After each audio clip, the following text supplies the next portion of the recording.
Roadshow web series. This is a collaboration between the World Health Organization, RSVNet, and PATH.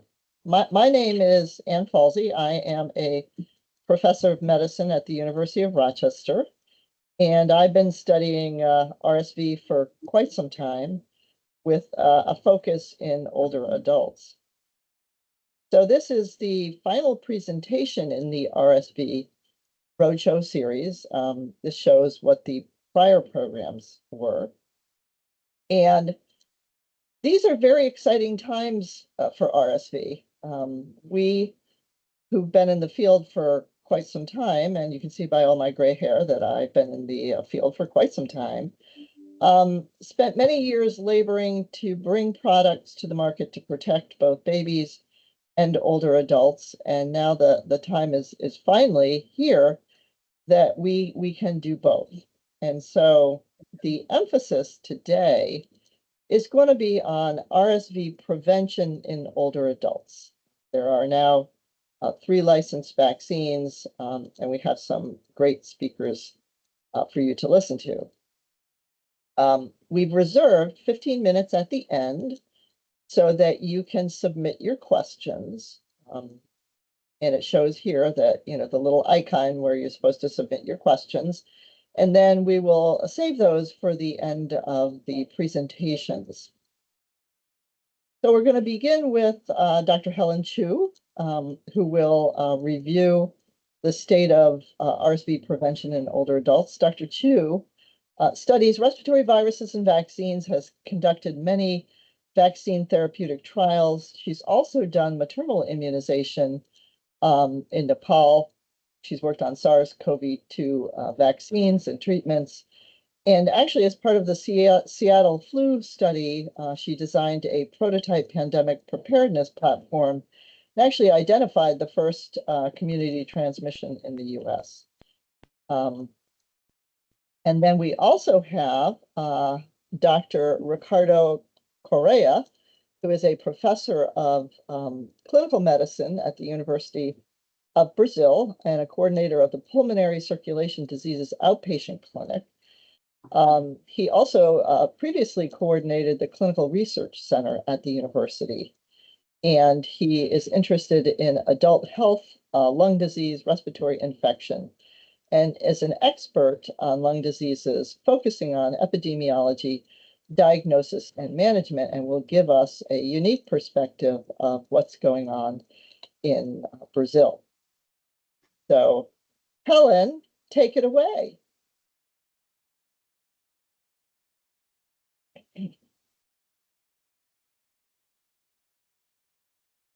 Thank you so much, Professor Falsey. Can everyone hear me? Okay.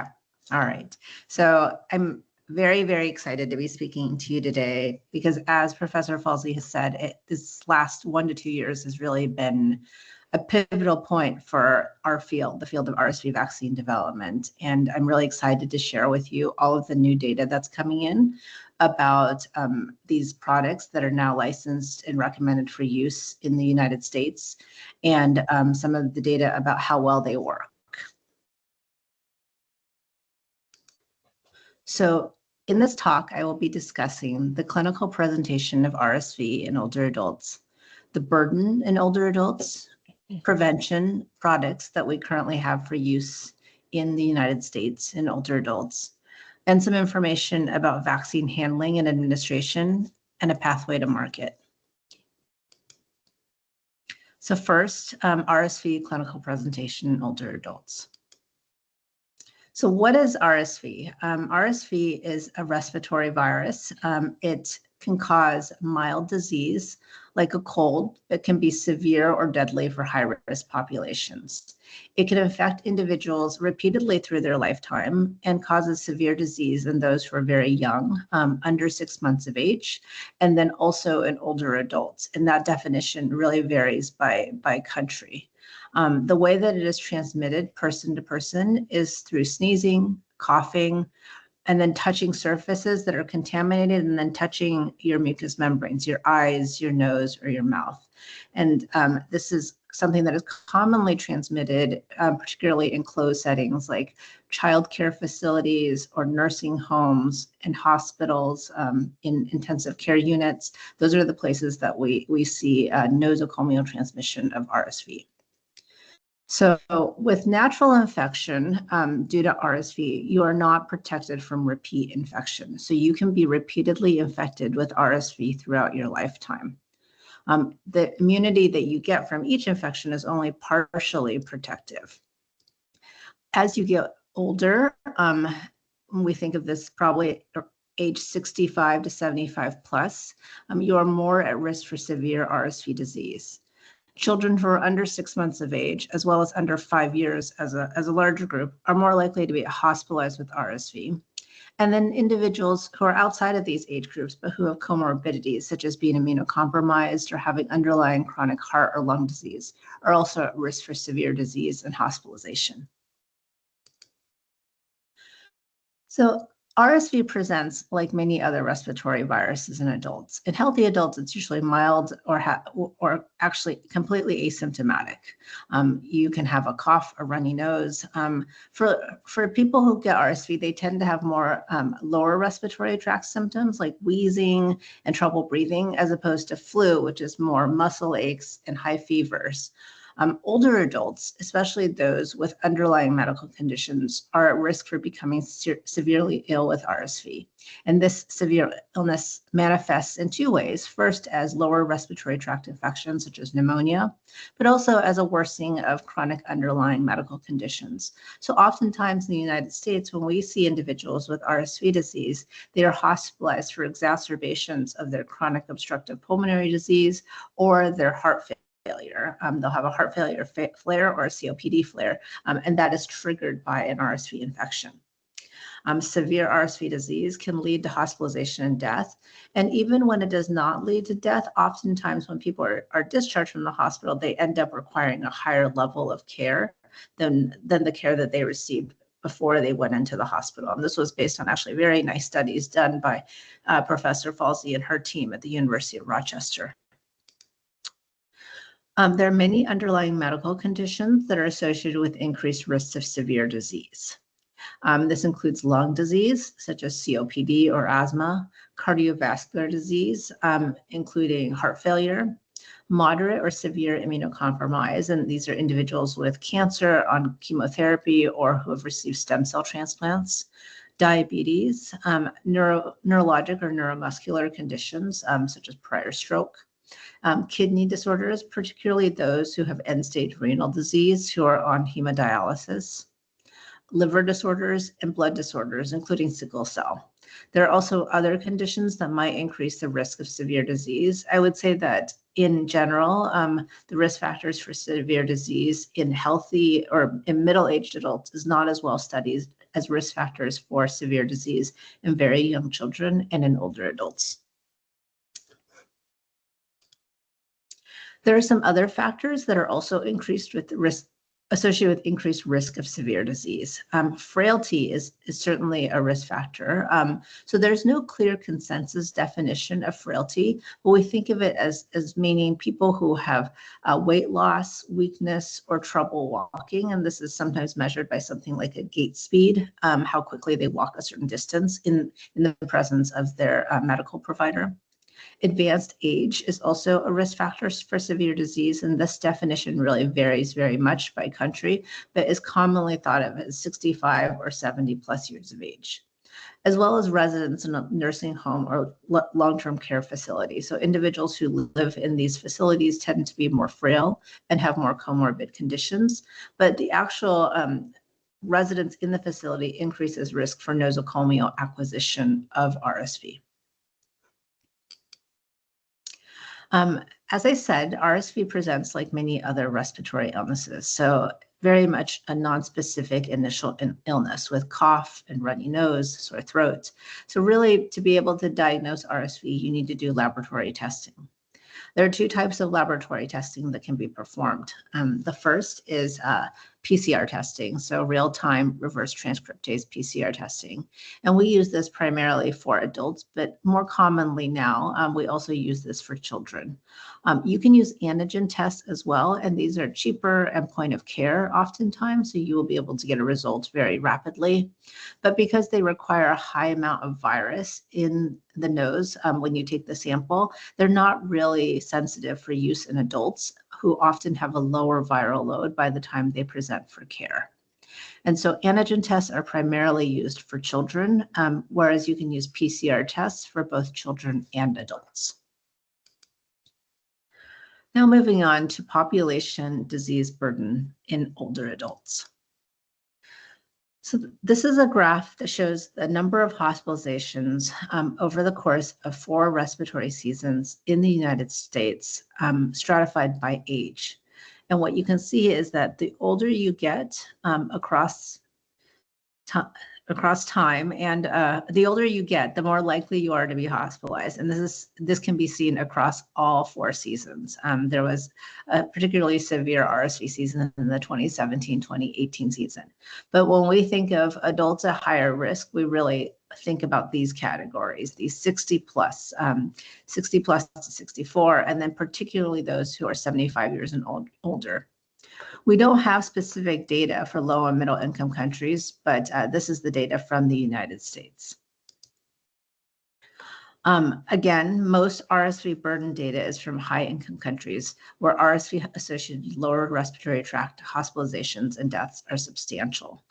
These are some estimates shown on the right, estimating the ARI burden due to RSV among adults aged 65 years of age and older from industrialized countries. And it's estimated that there are annually 1.5 million episodes of RSV ARI, 214,000 hospitalizations, and 14,000 deaths. And this is actually very comparable to what we see with influenza in older adults.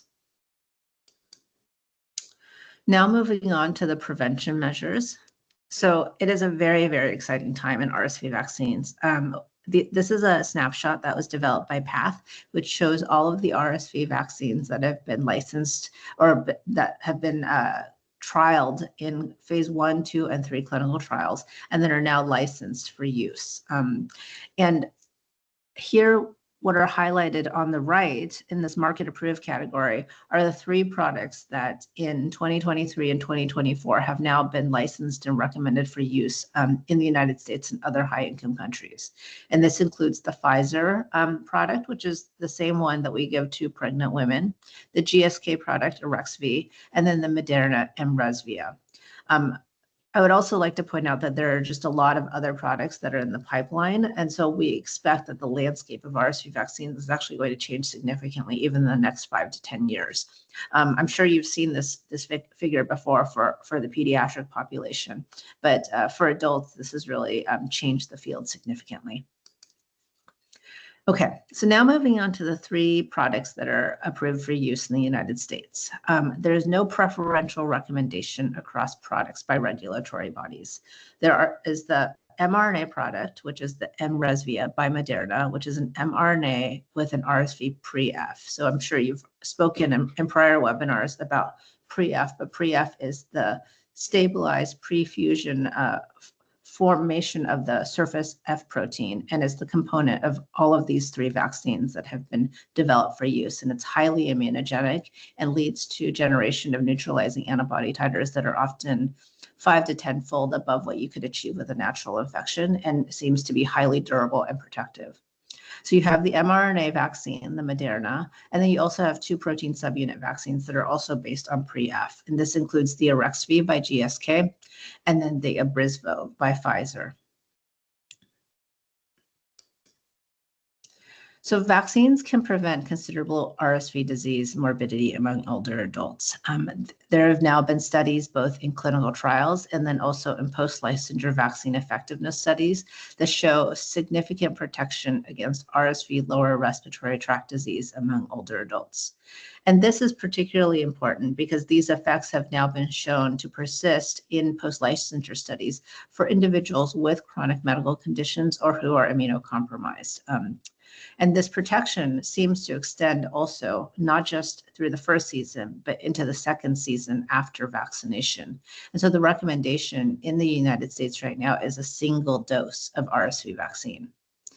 In terms of eligibility, different countries have opted for different minimum age eligibility for vaccine administration for older adults, and these decisions are really informed by population age structure and national burden data. I can tell you that in the United States, the decision that was made was to provide or recommend RSV vaccine for all adults age 75 plus, and then for adults age 60 to 74 with underlying medical conditions. And one dose only thus far. This is a summary showing here of the efficacy data from the clinical trials across the three products. And though the endpoints are not exactly the same, they're fairly similar. They all look at risk of RSV-associated lower respiratory tract disease, though they have different definitions of what constitutes LRTD. I think the point is that these are not apples to apples comparisons, but overall, the efficacy of these three vaccines is very high and consistent across the three products, which is why in the United States, we have an equivalent recommendation for all three vaccines.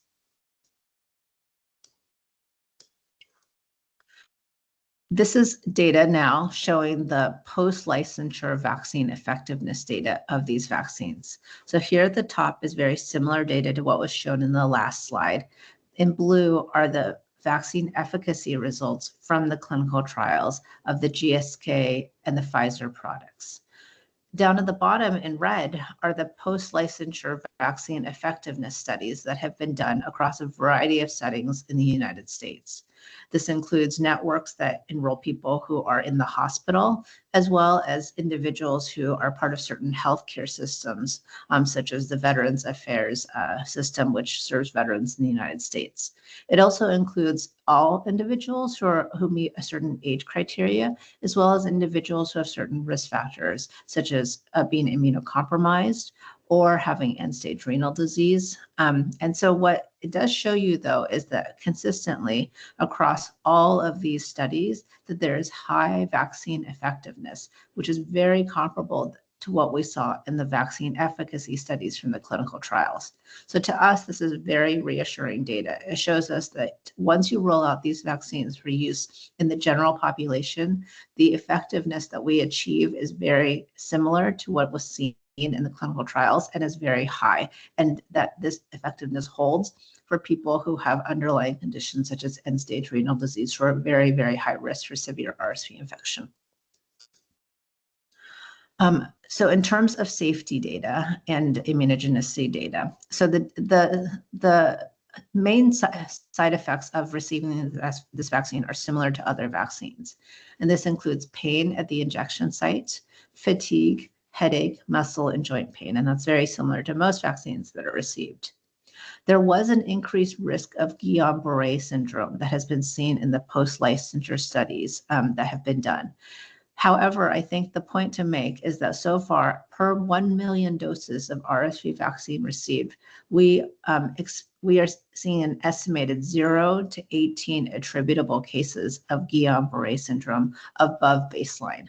And this is in comparison to the number of cases of hospitalization, ICU admissions, and deaths that 1 million doses prevent. So here you can see that 1 million doses would prevent 5,600 hospitalizations, 830 ICU admissions, and 790 deaths for adults age 75 plus, whereas the attributable cases of Guillain-Barré syndrome are 0 to 18. So overall, the Guillain-Barré rates after RSV vaccination remain quite low, and the benefits of RSV vaccine remain quite high.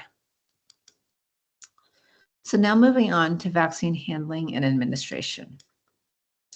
So the vaccines are stored and handled in different ways. And they're outlined here, but I think the main thing to point out is that the GSK and the Pfizer vaccines need to be reconstituted before use, whereas the Moderna mRNA vaccine does not require reconstitution, but does require storage at low temperatures, including having access to a -40 or -30 freezer, ultra low temperature freezer for storage.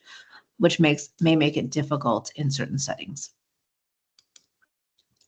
In terms of vaccine presentation and packaging, again, they are presented and packaged in different ways, which are shown here, and these slides will be available for you to be able to access in case you want to refer to them, but it is also in the product insert.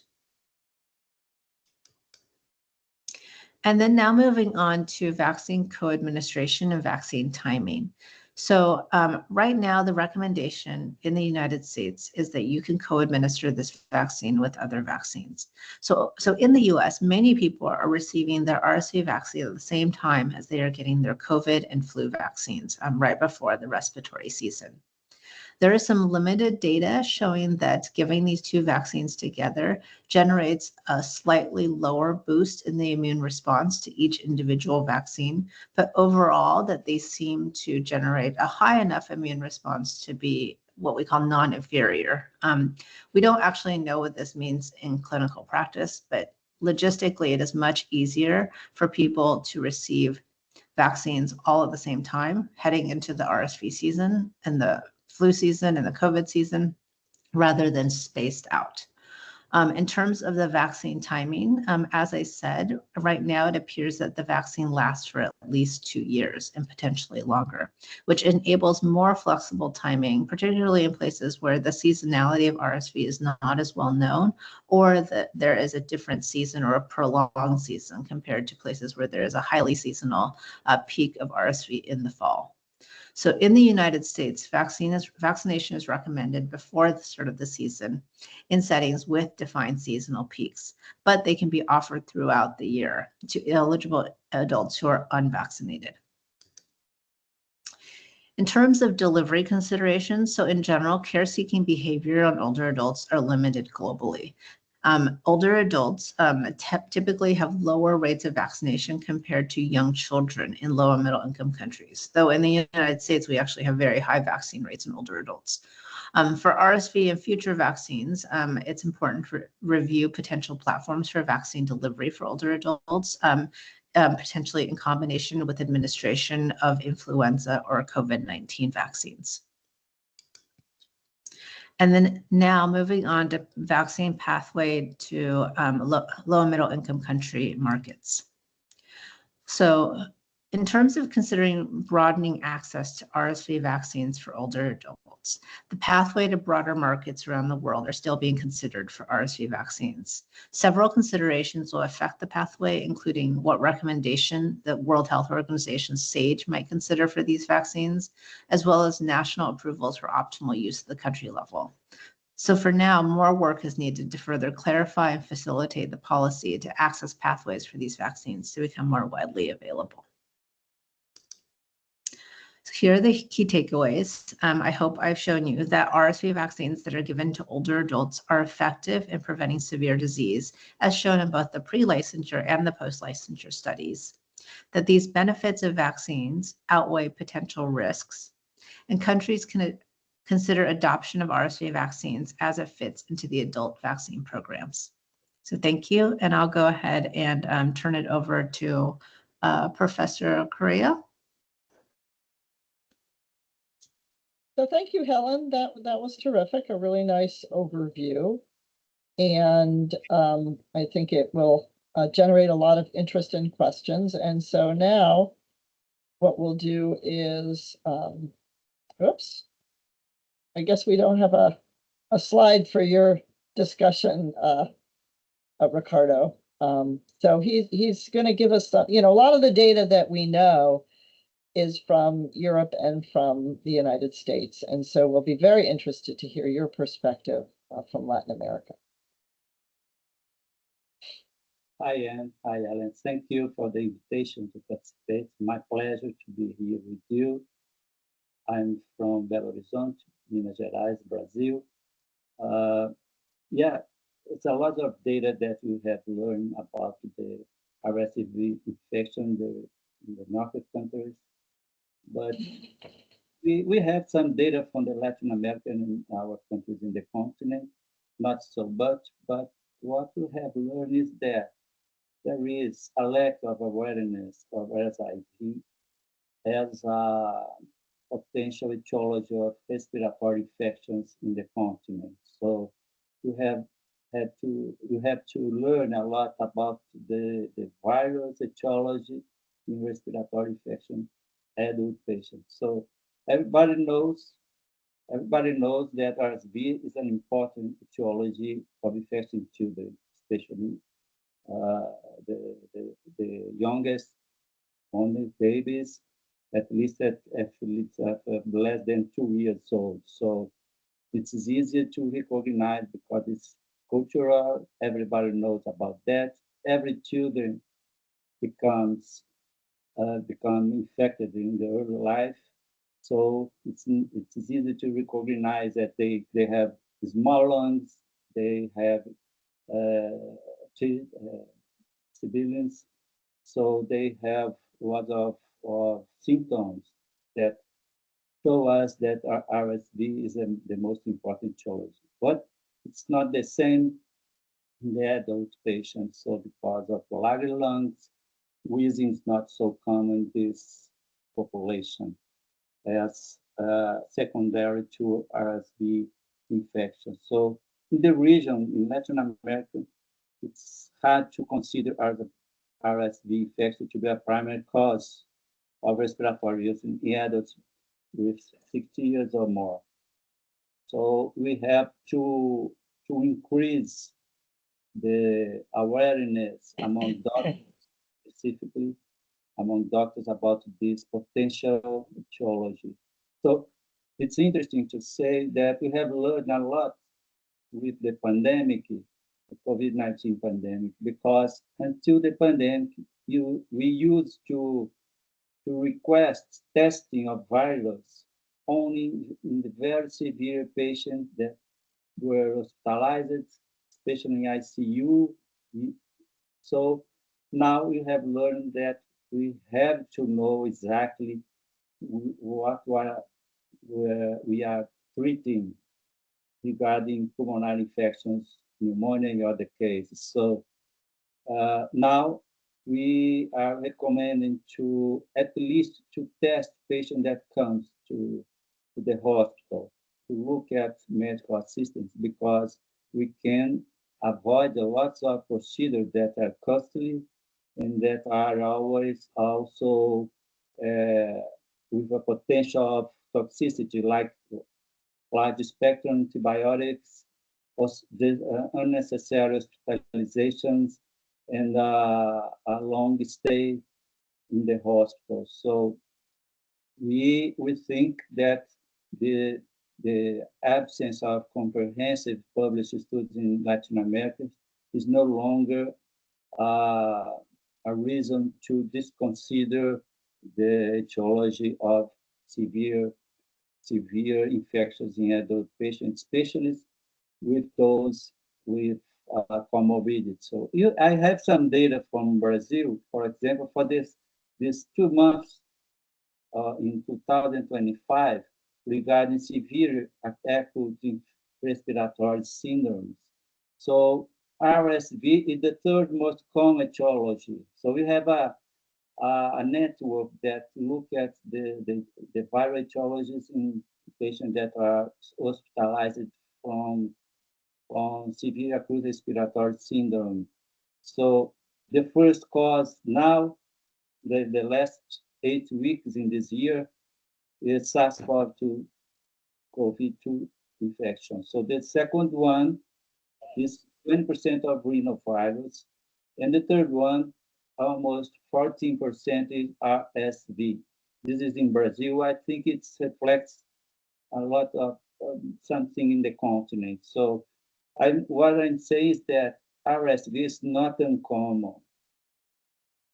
80% of the infections in adults and children are due to RSV infection. So we have seen an increasing in the incidence of these infections in the early life. So children from the birth to 14 years old, but also less cases were seen among the oldest or elderly, but they have the worst prognosis. So the mortality is due most of the time is seen are seen in the older guys, 65 and plus. So we have another situation that's common. Everybody is worried about influenza. So what we have seen in the continent is that influenza is not so common anymore as a cause of severe case because we have a lot of programs of full vaccination across the country, the continent. So now influenza A and B are the fourth and the fifth cause of severe case. So what is happening that these virus that were not commonly tested are the main causes of severe cases.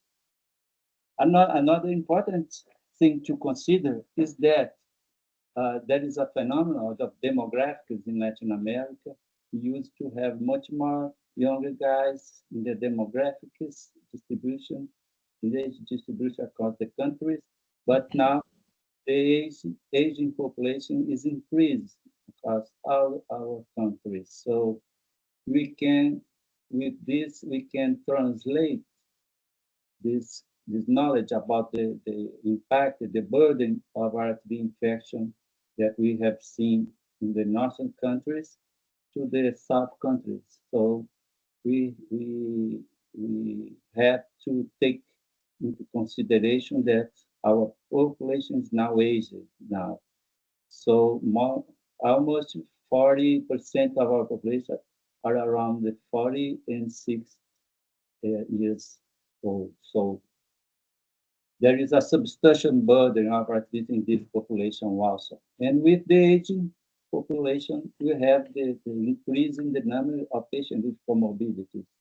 So we have this notion here that we have lots of patients with lung disease, chronic lung disease, chronic cardiovascular disease, hematological patients, patients with uh, more other infections and other causes of infections and disease. So we have to consider these guys, this older population, a high priority group for vaccination. And some guys here ask us about why we should test the patients against RSV infection because they don't have a specific therapy now. So that we have to see to tell them that we need to know what exactly we are treating so we can avoid misuse of antibiotics and avoid uh, uh, unnecessary hospitalizations. And also this policy of testing patients is mainly the more severe case that the ones that come to the hospital, we can learn about the epidemiology, the distribution, the percentage of cases that are affected by this virus. So in this way, with this knowledge, we can provide some policies to avoid, and we can know which kind of patient we should vaccinate. So in terms of health public acts, we have to know exactly how is the prevalence and the incidence of the disease across the country. So that's why we are advocating now to use the testing, although the testing is not so cheaper, it's expensive now, but we have to work on that with the health authority to provide access to this kind of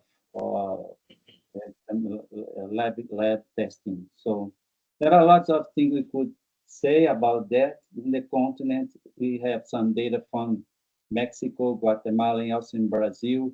We have shown in Chile also more than 90% of patients who are hospitalized from virus infection are due to RSV. So if you test, we will see the burden of the virus in this population, adult population. So that's my first, would be my first talking, my first speech to you.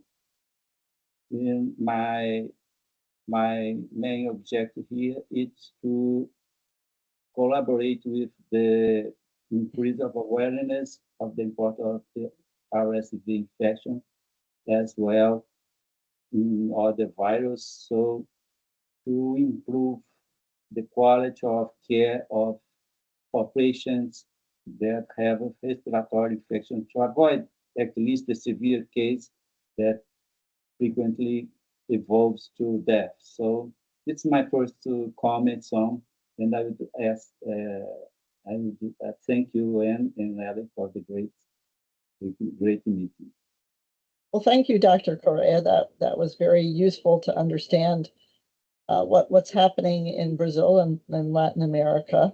We have a couple of questions in the chat, but I'm going to begin with a question for you, in that I think it's really interesting that you said there's a network that does multiplex testing. What is the standard for most hospitals? Do they do molecular testing for flu and COVID, or what do most community hospitals and non-network hospitals do? So in the private hospital, mainly in the private hospital, you have the possibility to test respiratory sample against influenza and COVID-19. So we have another panel with influenza A, B, and COVID and RSV. We used to do that in private hospital. It's not available in public hospital yet. So we are trying to convince the health authority to implement this technology to improve the quality of care. About the network that has an important role in the field is the one from the Oswaldo Cruz Foundation, that is a huge network of infections in the country. They have lots of sentinels hospitals across the country. They provide a number of tests to children and adults, but it's not available for the whole country. So you have a panel of virus infection in Brazil according to each seasonal week in the country. So the data I provide you was for the last 8 weeks in 2025. So we have we have this data. And I think those will be very important data for health authorities, but thinking ahead to getting patients and doctors to recommend the RSV vaccine, it's very helpful for them to have actually seen their own beloved patients have the disease. And so at least in the US, a lot of the cheaper diagnostic tests are multiplexed RSV, flu, and COVID. There's also a fair amount of resistance in the US to use the more broad multiplex PCRs that test for metapneumovirus and rhinovirus and paraflu because they're very expensive. But some of the more limited ones, I think I'd love to see them more widely used, because as we started using them, even pre-pandemic in the US, people would say to me, well, what's happening with RSV?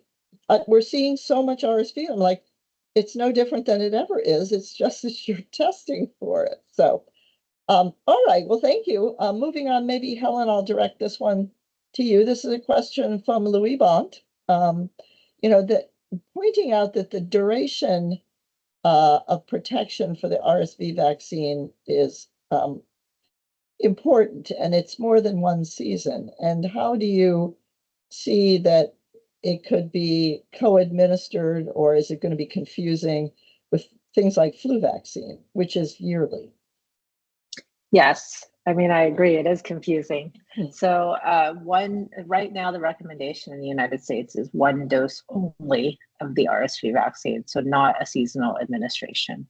The way that we've done it in the first season that it was licensed was that it was co-administered, but moving forward, it will be hard to track. I agree. When you receive your RSV vaccine, and when you receive your other vaccines. So, flu and COVID are every single year. RSV, for a variety of reasons, appears to be protective for more than 1 year, probably more than 2 years. And so until we have information about how often to administer the RSV vaccine, right now, the only time you should be giving it is just that first dose, and then we wait. It is potentially possible that we will be protected for up to 3 years. So, I think this has to do with how good these vaccines are. They generate an immune response that's much, much higher than we see with natural infection. And there doesn't seem to be any sort of diminishing of this effectiveness over time. But, and I'm sure you have much more data since you ran all the trials. Well, no, I mean, the only thing I would add to that is that it's confusing, but co-administration should still be possible. Places with national immunization registries are way ahead the US. You can just look and see what they had and say, no, it's not time for your RSV. Here, let me give you your flu vaccines. I think there's been this desire to actually have combination vaccines, and that might be a problem because one component is changing and one is not. So, along that line, I can have you, Helen, and then Ricardo, maybe you'll have some thoughts regarding durability. So, the trials are over, and how are we going to figure that out? And what should be the outcome that we're tracking? Is it LRTI? Is it any infection? Is it hospitalizations? Like, how are we going to figure out when people need to get revaccinated? What's the failure rate, the breakthroughs that's going to make us say, okay, at 4 years, you need another vaccine. So Helen, why don't you start, and then Ricardo, you could chime in. Well, in the United States, there are a number of networks that are designed to assess vaccine effectiveness in people primarily who seek care. So those networks will be in place and will be able to assess the effect of RSV vaccines out to 2 to 3 years.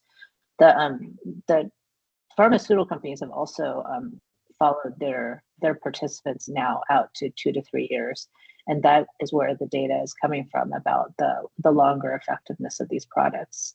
I think that the endpoint that we would be wanting to look for is more severe disease, so not acute respiratory illness alone, but lower respiratory tract infection, either seeking medical care or requiring hospitalization.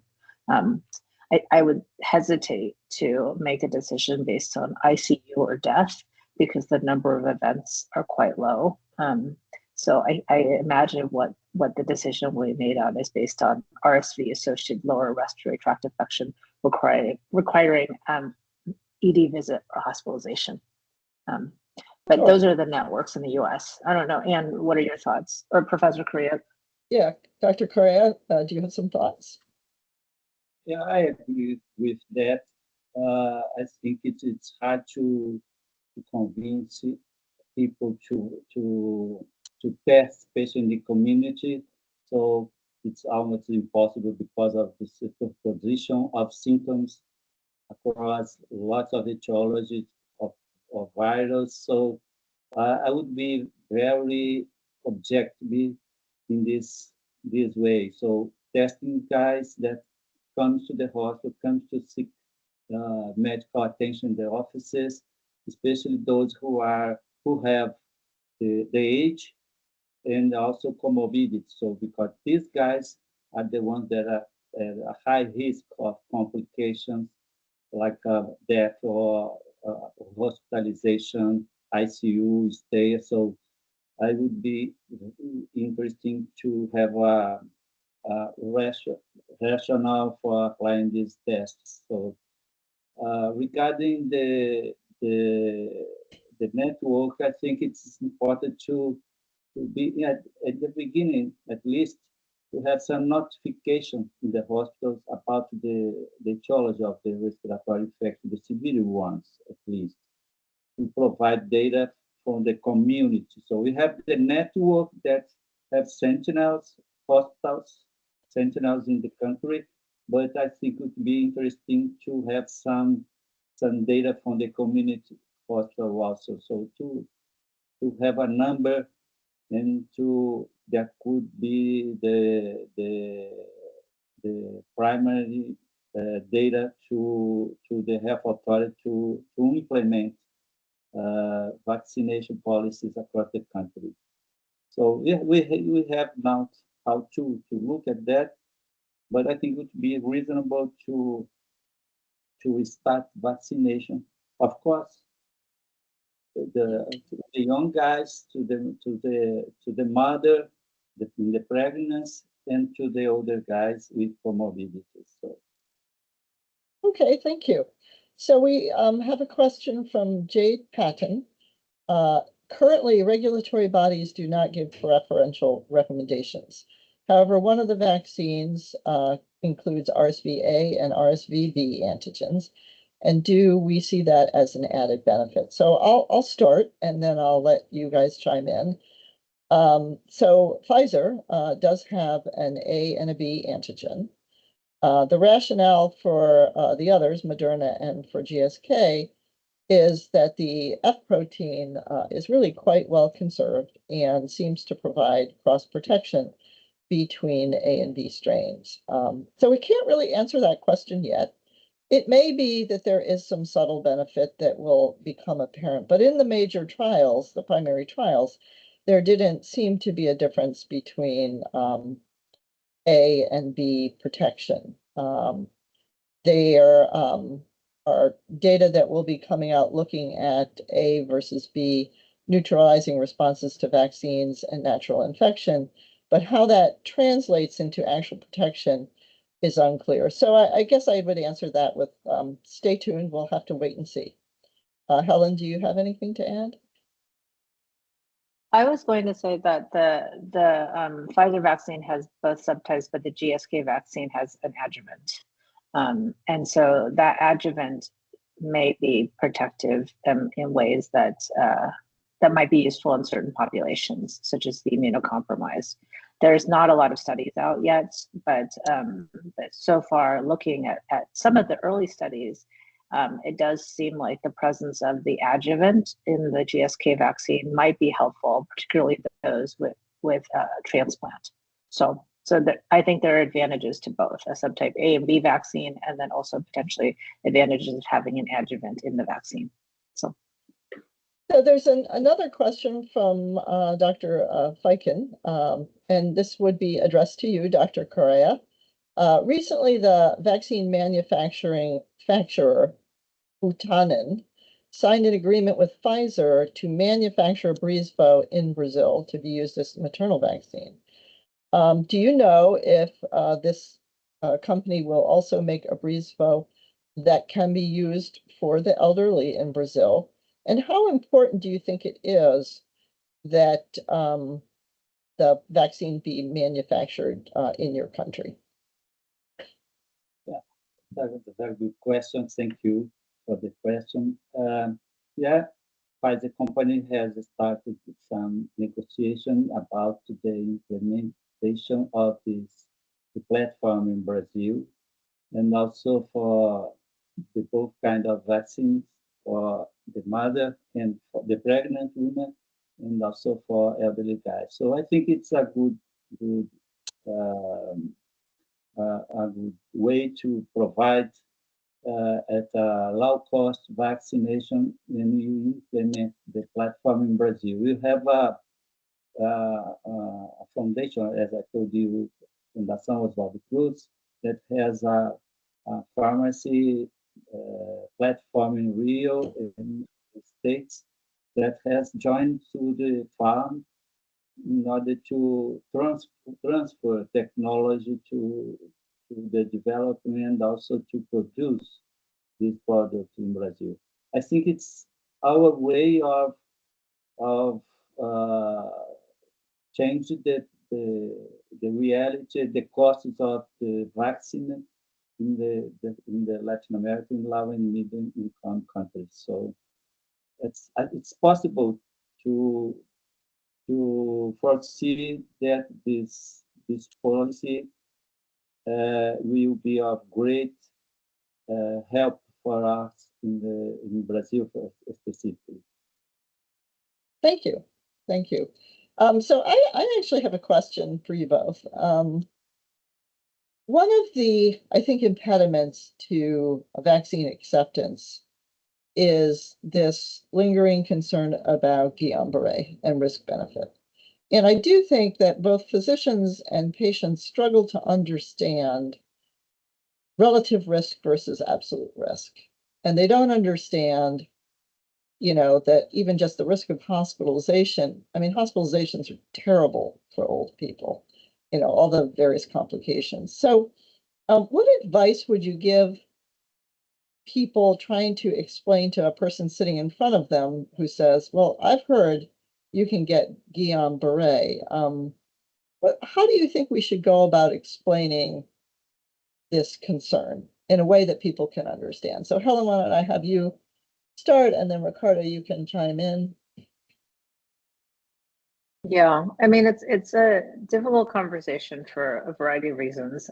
First, it's difficult to explain, as you said, the numbers in a way that's understandable to the general audience. But the way I generally approach this conversation, not just for this vaccine, but for all the other ones that have all the other adverse events that could be associated with them, is that the reason why we recommend this vaccine to you is because by looking at you and your medical conditions, you are at risk for getting sick with this virus. And when you get sick, you're at higher risk of having to go into the hospital and potentially even dying.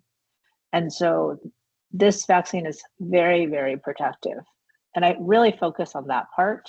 And then I talk about, and then there are some rare risks of getting these vaccines. And it's not just the RSV vaccine, it's a lot of other vaccines like Shingrix.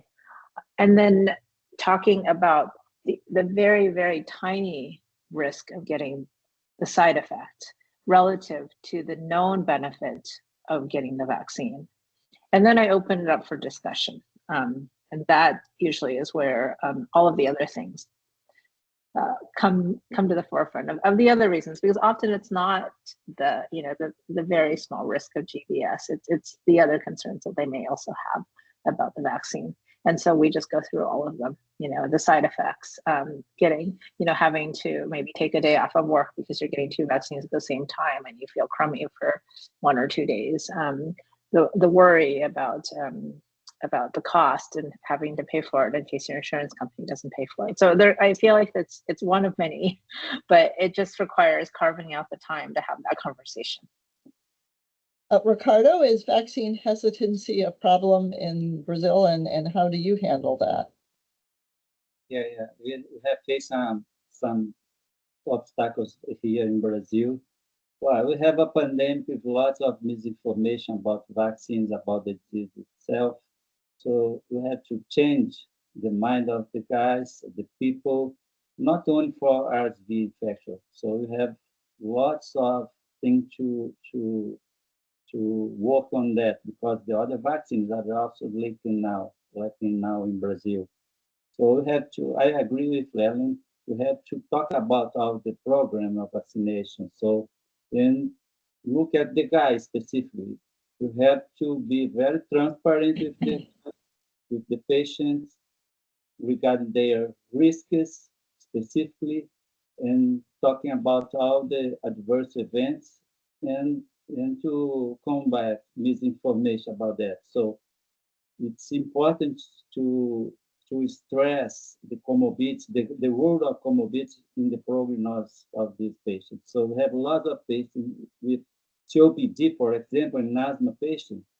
They are at high risk of exacerbation And exacerbations, they have learned with us this. The exacerbation is the most important factor of morbidity and death in these patients, especially COPD. So these patients, they don't want to go to the hospital to be hospitalized for many days. So they have a high duration of the symptoms. So they become unfunctional for 2 months or 3 months, even 6 months to return to their previous status. So we have to work on that in the context of vaccination, not only RSV. So I think it's important to be very transparent, to show the numbers, to discuss each point of the vaccine, and to listen to them about their preference. So if we want to take all shots in the same day, we can do one, and the next 2 weeks another one. So we have to be open minded with this situation to overcome the context, the scenario that's not good today. Yeah, I agree. And I guess this wonderful collaboration as we bring the webinar to a close, I wonder if you could come up with some sort of one-page informational thing that we could give patients and doctors that, when they say, oh, a twofold increase in Guillain-Barré, that's really scary. And you show sort of with some numbers, well, it goes from 1 in 100,000 to 2 in 100,000. It's still very rare because people really struggle with that. I also think stressing some of the downstream side effects like strokes and heart attacks, which are now pretty clearly linked with flu, COVID, and now RSV, that they may think, well, I can tolerate a couple of days of being sick, but nobody wants to have a stroke or a heart attack. That could change your life dramatically. So it's been great chatting with you both. So we're going to bring this to a close, and please do complete the evaluation form that's available to you. I don't exactly know how you get it, but maybe it's on a screen that I can't see. Upwards and onwards. These are great times, and we have great tools to really help people now. So thank you very much for attending. Thank you, Helen. Thank you, Ricardo. Have a good day. Thank you, and thank you, Ellen. Bye. Yeah, thank you so much, Anne.